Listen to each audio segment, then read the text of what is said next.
Halo teman-teman, selamat datang di pembelajaran biologi, ilmu yang mempelajari kehidupan dalam segala bentuknya.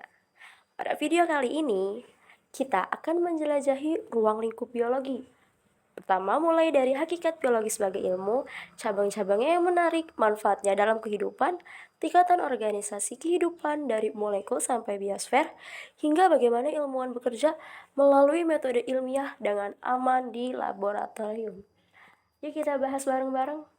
Hakikat biologi sebagai ilmu. Tahukah kalian, kata biologi berasal dari bahasa Yunani. Bios artinya hidup dan logos artinya ilmu. Jadi, biologi adalah ilmu tentang kehidupan. Biologi disebut sains karena memiliki ciri khas, berpikir rasional, berdasarkan bukti yaitu empiris, bersifat objektif, dan akumulatif, selalu berkembang seiring penemuan baru. Cabang-cabang biologi. Kehidupan di bumi sangat beragam, dari makhluk mikroskopis hingga hewan besar di hutan. Karena begitu luas, biologi dibagi menjadi beberapa cabang agar setiap bagian kehidupan bisa dipelajari lebih mendalam.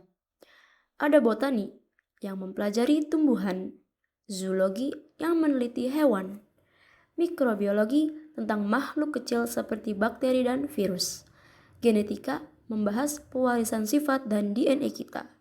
Lalu ada ekologi yang mempelajari hubungan makhluk hidup dengan lingkungannya. Masih banyak cabang lainnya seperti anatomi, fisiologi, dan bioteknologi. Manfaat biologi dalam kehidupan. Biologi bukan cuma teori di kelas, tapi ilmu yang dekat dengan kehidupan kita sehari-hari. Dalam kesehatan, biologi membantu menemukan obat, vaksin, dan cara menjaga tubuh tetap sehat. Di pertanian dan lingkungan, biologi membantu menciptakan bibit unggul, mengendalikan hama, dan menjaga kelestarian alam.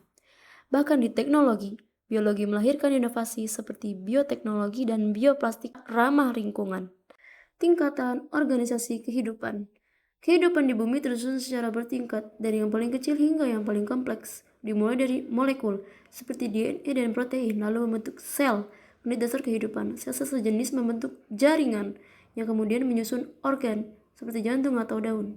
Beberapa organ bekerja sama menjadi sistem organ, dan bersama-sama membentuk satu individu makhluk hidup yang utuh. Sekelompok individu sejenis membentuk populasi, lalu berbagai populasi membentuk komunitas. Ketika komunitas berinteraksi dengan lingkungan, terbentuklah ekosistem. Semua ekosistem di bumi tergabung menjadi biosfer, rumah besar bagi seluruh kehidupan. Metode ilmiah dan keselamatan kerja laboratorium. Setiap penemuan dalam biologi selalu berawal dari rasa ingin tahu. Dari sinilah lahir metode ilmiah, cara berpikir sistematis untuk menemukan jawaban atas pertanyaan. Langkah-langkahnya dimulai dari merumuskan masalah, mengumpulkan informasi, dan menyusun hipotesis. Setelah itu dilakukan eksperimen, analisis data, dan akhirnya menarik kesimpulan yang bisa dibagikan melalui laporan atau presentasi. Nah, saat bekerja di laboratorium, keselamatan kerja adalah hal utama. Gunakan jas lab, sarung tangan, dan masker. Kenali alat keselamatan seperti alat pemadam dan alat P3K. Serta jaga kebersihan meja kerja. Jangan makan, minum, atau bekerja sendirian saat eksperimen beresiko. Dengan menerapkan metode ilmiah dan keselamatan kerja, belajar biologi jadi lebih seru, bermakna, dan tentunya aman.